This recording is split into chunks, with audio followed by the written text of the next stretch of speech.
Oh, yeah. Hey there, YouTube. We are back. We are doing another top three by popular demand. Our fans have demanded it. So this time we're going to delve deeper into a single subject instead of going so broad. That's right. We're doing the top three Led Zeppelin songs. So each of us pick our top three and go around. We got some notes and should be a good show for you. Okay, so I'm going to go right into my first pick, which is actually my number 3 position.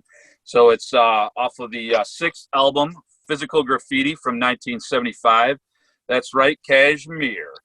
So the credits for writing this song go to Jimmy Page, John Bonham, and Robert Plant. So they threw a bone to John Bonham on this one. And I'm a lyrics man, like I mentioned before. So I'm going to read one of the passages I like the best. Oh, let the sun beat down upon my face with the stars to fill my dreams. I am a traveler of both time and space. So, yeah, a little acid rock. Reminds me of, just checked in to see how my condition was in. So, yeah, Kashmir's in my number 3 position. Let's take it away to RCW. Excellent pick, Mr. Stuffy. I like your rendition of it too, like in a little R&B sounding, maybe a James Brown sounding. I am wearing purple velvet, so it was only appropriate. Purple velvet goes great. Real quick, in honor of The Last Dance, I'm wearing my Bad Boys t-shirt with Rick Mahorn and Bill Lambier, and they're still in MJ's head. So, my third pick, and it's hard. I mean, you can go through almost any Led Zeppelin album and pick, 5 songs off of each album. Every album's great. So I did off of Led Zeppelin 1, Your Time Is Gonna Come, written by Page and John Paul Jones. And if you never listened to the song, you might not know what it's about. But if you listen to the song, you know exactly what it's about, which is heartache and a woman being unfaithful. Jimmy Page. First time playing a steel string guitar in that, and he did the slide on the steel string, which is some of the guitar tracks on it.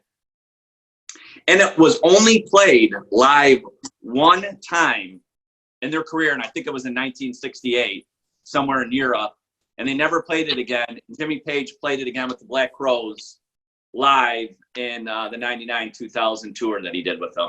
So my number 3 pick is Your Time Is Gonna Come. Art Carp, that is a great pick. When you selected them in our draft, I felt like I got schnozzed. We give you a little side view right there. That's what he's talking about. Holy cow. But I did it to myself. I panicked.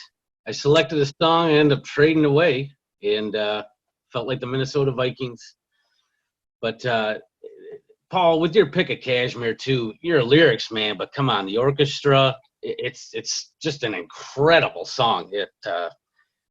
Naturally, it's a Zeppelin song. I think I might like all these picks that come up. I thought it was a Puff Daddy song. I understand you. I don't like you. I'm real mad at you. I think that might be that lyrics. And let's say, not only was Zeppelin innovators in inventing basically heavy metal, they helped a lot with the rap scene too. And I'm going to get real long-winded, guys. I really apologize, but I can't help myself. A quick story about that tune is way back when Jay Goebbels and I were living in an apartment together, and I got home from work.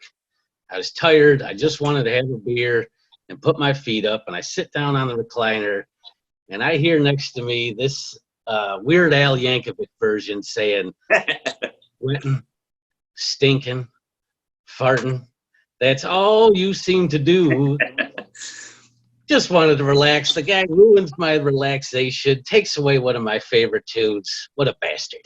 I was going to bring that up, but you were wearing the Don't Hassle Me shirt, so I was leaving it alone. Sweating, stinking, farting, dude. That's some of my best material I've ever come up with. How are you going to knock it? Everyone I tell about that laughs their balls off, and they go to listen to that song, and then of course they like the song anyway, and just even more. It's great. It's a blast for the past. my first selection is something that I want to say to these three great friends of mine letting me be in on this show. And the name of the tune is Thank You. And nothing but gratitude toward y'all. If the mountains crumbled to the sea, there would still be you guys and me, I think. It's a love song, and maybe on the softer side, but it's the way I'm going nowadays, I guess. And this song has a very big sentimental value towards me. This is a song my brother and my sister-in-law danced to at their wedding. They had a live band doing it. I'm standing stage left. The drummer's getting into it.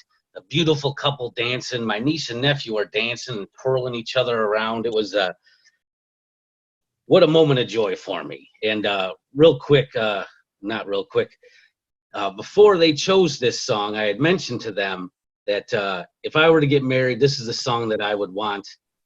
They don't think I'll find love. Boy, I hope they're wrong. What a wonderful tune. Thank you. Thank You is an awesome song, and dude. It's probably their best love song, and it's a song that's near and dear to my heart as well. I love that tune. Great pick, you diggity.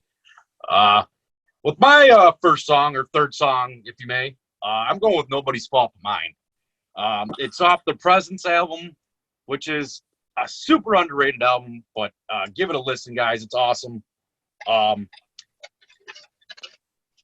It's a song that you listen to the lyrics.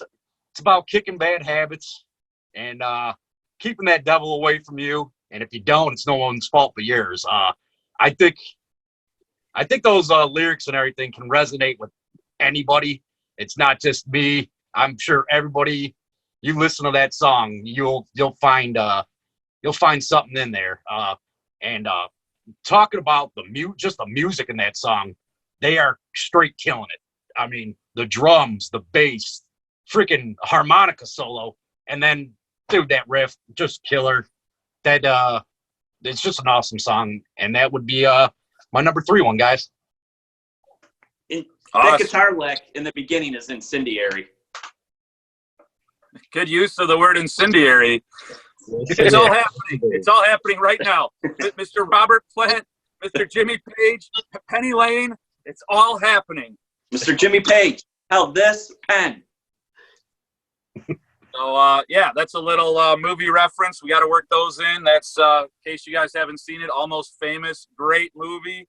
The fictional band was from Troy, Michigan.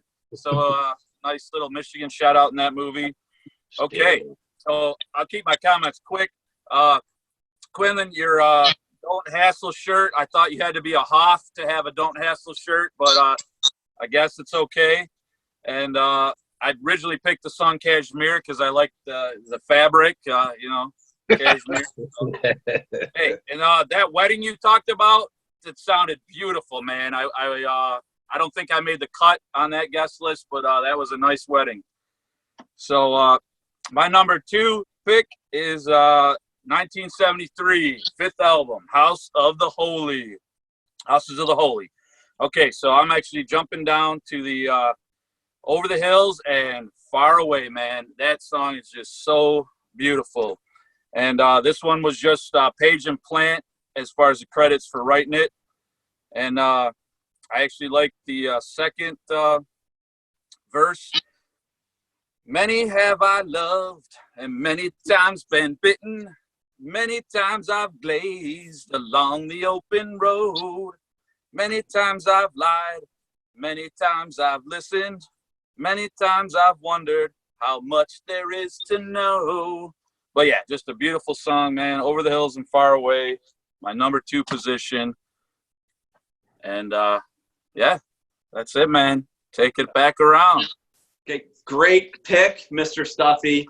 First acoustic song I learned on the guitar too, and I think it's a lot of guitar players' first songs. I remember Q Diggity over there would tell me when he was up at school, he heard a lot of that guitar being played in the rooms, and it wasn't his favorite people playing that guitar. From what I remember on the conversations and the emails I used to get from rtquinlaw@edu.mtu.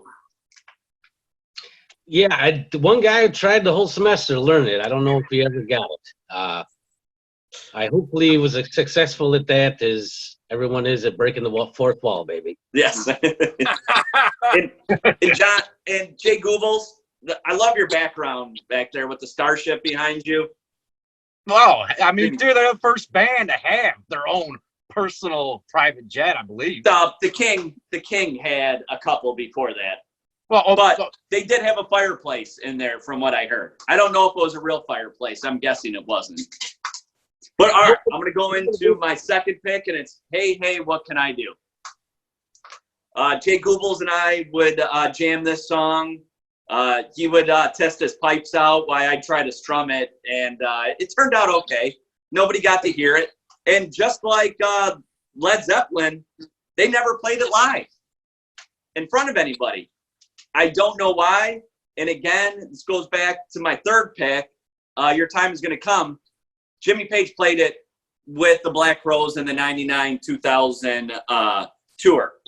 It was only released. It was a B-side that was released with Immigrant Song. It was never put on an album, and then after records went away, it came back in the 1990 box set with the crop design on it. I don't know if anybody remembers that. My dad had it. It was like a 4 or 5 DVD set or CD set, and it was just. This is the first time it turned me on to Zeppelin. Yeah. Also, speaking of Immigrant Song, that was going to be on my list because I love that opening scream. And when we saw Laz Zeppelin, the cover band, all-female cover band in Ferndale, Michigan, I couldn't believe they pulled off that. They pulled it off, man. It was good. That was a great show, Big Paul. Way better than them turds we just saw a couple of years ago, no doubt. Yeah, he was throwing the picks out like he was really Jimmy Page. Yeah, that was ridiculous. I was a little disappointed in that. You know what? I think we're going to see a lot of that, though, as the older we get. There's going to be a lot of bands making money like that we're going to be seeing because, I mean, some of our rock stars are dying, except Keith Richards. He'll be here for the next, 70 years, 50 years or something. And let's be honest, the Stones aren't going away. They're going up there in wheelchairs. Perhaps. I will say this. Hey, hey, what can I do? I do remember playing that, and God, I am a terrible singer. I can't believe I even tried. But it's a song about being in love with a hooker. I mean, yes. How awesome it's about is a that? prostitute. How awesome is that? Yep. Or as Sipowicz would say, a prost. Yeah. A lady of the night. But, yeah, that's my second pick. And real quick, I don't think any of us have this. You know, there's so many, nobody picked, I know, Stairway to Heaven. And it's the famous scene from Wayne's World. You know, denied. You can't play it. It was played on the radio so much. So many Led Zeppelin songs, and you hear the same 5 ones on the radio. I know it's different now. You know, the radio's not what it used to be, but that was the main source of listening to music and hearing music. And it's just, you know, it was always disappointing that there was so many good Led Zeppelin songs, yet you hear the same 5 over and over. Yeah. Oh, yeah. And speaking of the Hoffs, one of my favorite moments are watching old T. Hoff talk about when we'd be watching that DVD. Like, oh, here it comes. He's switching from 6 strings to 12 strings. It was one of my personal favorites. All right. Jay, who's next? Who's got number 2? I'm up next. I'm picking another. I'm picking from the sissy side of the catalog. I'm getting a little worried that I'm getting a little softer on the inside, you know, than I am on the outside. And it's not because I'm pumping iron either there, RC Dub, unfortunately. My next pick is Tangerine. It's a great tune. It's another kind of breakup song. It's kind of the lyrics are somewhat sad, but man, the music in it just it uplifts me. It gets me going. Might be because I like the relief of a breakup. I don't know why, but it's just a really good song.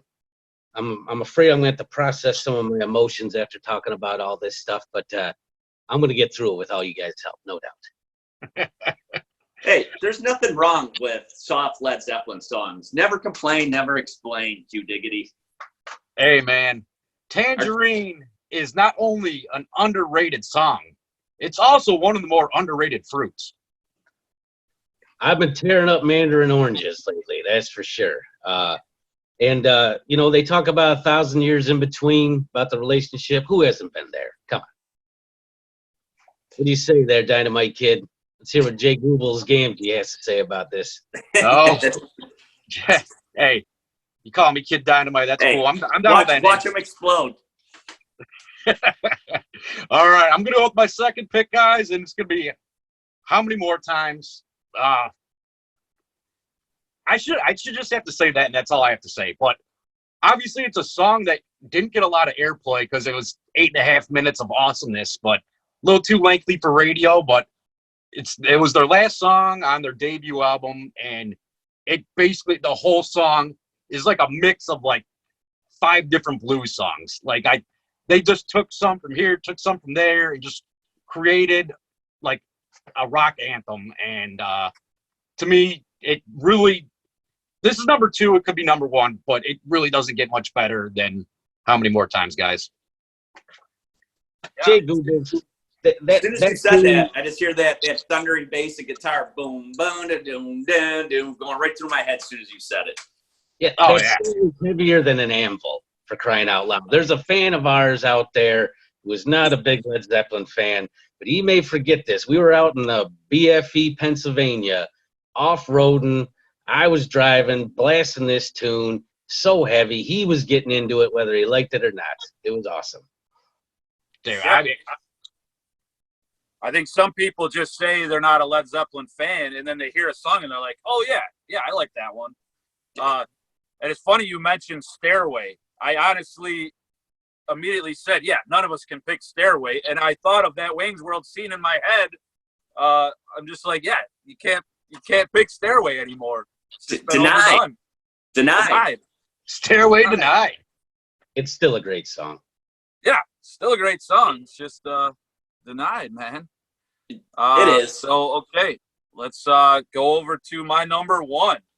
So, going to California, man. Every time I hear this song, I just want to pack up, start fresh, and go to California. 1971. It's off their untitled, Led Zeppelin 4. They went through where they were just numbering their albums. So it's technically Led Zeppelin 4. They gave credit to Page Plant and to John Paul Jones on this one.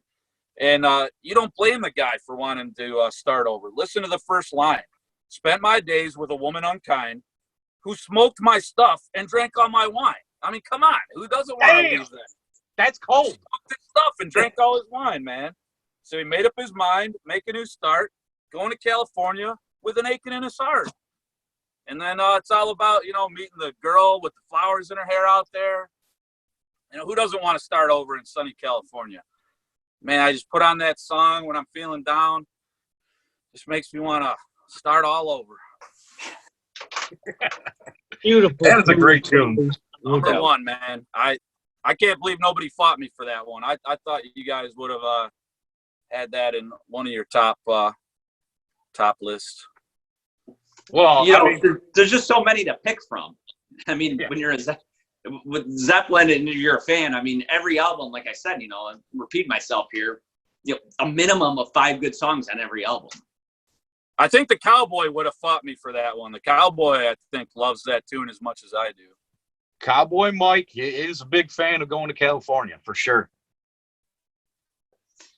All right, I'm going with my number 1 pick, and it's from a beast of a record, which cemented them as, I think, as one of, a contending band,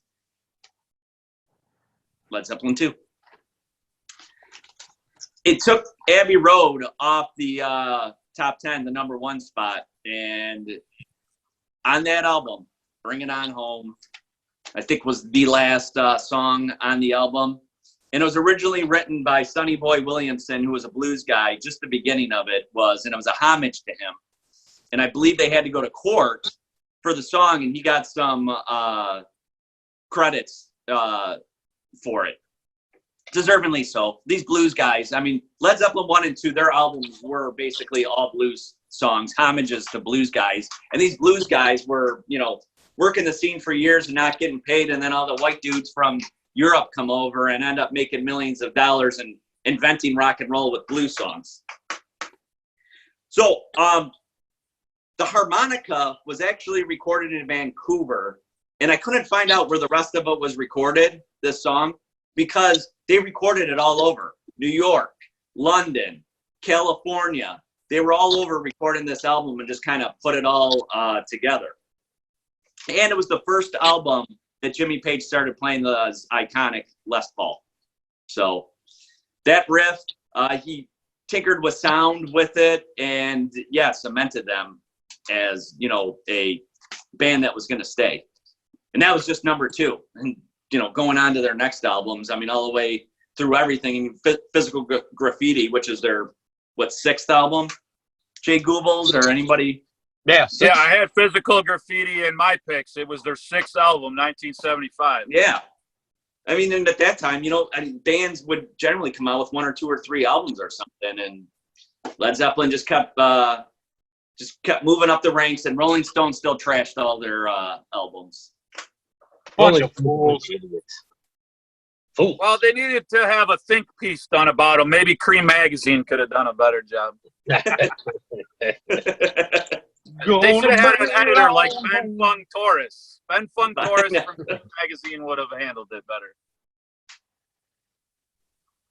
RCW Dog. Taking another one of my favorites. Right, my 2 favorites. You're dirty son of a gun. Hey, I was leaving all the soft ones for you. And just to let you know, Stuffy, you're number 1 on my list. You're not getting snubbed anywhere as far as I'm concerned. And you talking about can't believe anyone didn't take this, didn't take that. I mainly just took 3 songs to talk about. It is the collection's too big. I love so many of them. It's like, you know, like a parent trying to choose their favorite kid. Except this family's huge. It's like a bunch of unwanted Finnish people moved in with an old Irish Catholic family, and they adopted a bunch of polygamous kids. There's too many. I'm overwhelmed. But last one I got, it probably did hold the belt as my top for the longest time. Whenever in my life, I can't remember a damn thing anymore. But another one off of number 2. It's the Lemon Song. Starts off hard, just a low crank, fantastic bass. Here, I'm talking about a Led Zeppelin song. I was going to say how good the guitar, the bass, and the drums were. My goodness, it's only something we could say after every one. It's a badass tune. It's a little funky too. You know, squeeze my lemon, you know, to the, you know, juice runs down my leg, and then do it again so hard I fall out of bed. Anybody? I think there was some sexual innuendos in that. I do believe that song. Hey, look, I like Southern tendencies. I thought it was Lemonade. Either way. I'll say, was he making a drink? I don't know. Who knows? I just find it interesting that Q Diggity picked 2 fruits in a row, tangerine and lemon. Right. Clean living, baby. Clean living. The only way I know how to do it. Down on this killing flow. Yeah, that is a great song. All right. Well, my number 1 is a song that it might be my favorite song of all time. And it's the song that cemented Led Zeppelin as the greatest rock band in my book. And probably the first song that really made me love Led Zeppelin. And that is their song from their 4th album, also known as the Zoso album. The last song, When the Levee Breaks. You're talking a song that was it was a cover, like, you know, like every other song that they did, or a lot of songs they did. A cover from an old blues song from the 20s. It had that haunting groove with the guitar and the harmonica. And then what do you get? the most iconic drum beat of all time. A drum beat that has been sampled by every rapper known to man, from Beastie Boys, Ice-T, Dr. Dre, Kid Rock, Eminem. They've all stole that drum beat, but that song takes me to another world when I hear it. I can hear that song 100 days in a row and never get sick of it. That's how much I love it. Agreed. You know, that's when they did that echoing with that bass, with the bass drum and all the drums in it. I mean, how can one band invent almost heavy metal and contribute to rap? I don't know. I mean, that's what an iconic song and drum beat and everything. The funny thing was, and the thing that sucks about it, never got to saw it live. I think they tried doing it once, but there was so much technical crap going on in that song, they could never recreate it. So we never really got to hear Zeppelin do it live, which is kind of a bummer, but you almost need like 6 band members to do that song live. Well, you know, Page has only been trying to get the band back together for, 15, 20 years, and Plant just ain't having it for whatever reason, which listen to me, Robert sucks for Plant. us fans. Plant, I know you're watching our video. Get back with the goddamn band and let's make some fucking music together. Sorry, edit that out, Stuffy. But you know what I'm talking about. One concert would be the most amazing. That tour would be huge. It would be a bang, Jay Goobs, no doubt. You're recreating memories for me, whether they could recreate that song or not, no doubt. The Condo on Wheels, Smoking Fun Stuff, Munchies, Burger King, the Taco Bell Run, the former transitioning cowboy driving with his elbows down on the freeway because he's just smoking a Whopper Jr. I'm lucky to be alive. banging his fist on the dashboard to some Led Zeppelin. Yeah. I mean, Yeah. Driving with the cowboy is like that scene where the dude, the Lebowski, is hitting the roof of his car listening to CCR. That's the cowboy on his pickup, man, just pounding it. If you're someone that gets car sick, you can't ride with him. No. Well, it's highly ill-advised to ride with him anyway. He's a wild Bronco. He rides them hard. It's all in the past. Hey, well, he's getting rid of his truck anyways. He's transitioning to getting a horse. Yeah. Who needs a truck when you're a cowboy? You need a horse. He'll probably take the truck to pull the horse carriage behind it, but, Good there. But that's a perfect spot for us to peace out, YouTube. See ya. See you guys. Rock and roll. See ya. Times, baby. Bad times. I've had my share. All right. All right. Hey, Dan, I'm sure we hit that 17 mark, huh? Oh, yeah.